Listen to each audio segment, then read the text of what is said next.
You can now validate cyber recoveries, enhance forensic capabilities, and manage everything seamlessly right within the AWS environment. It's a huge step forward in building a more resilient cloud recovery strategy.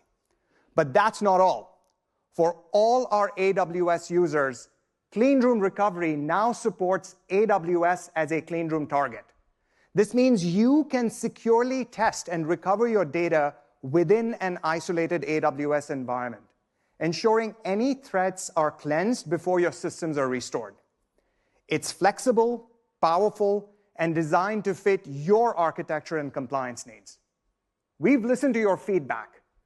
No organization is the same, and we are giving you the ability and the flexibility to build a recovery strategy that works best for your business, whether you're operating on Azure, AWS, or in a multi-cloud environment. With Air Gap Protect and Cleanroom Recovery now on AWS, you can ensure security, scalability, and rapid recovery no matter what your IT architecture or scale. This is a game changer for building a robust multi-cloud recovery strategy, and we are proud to help you stay prepared for any threat.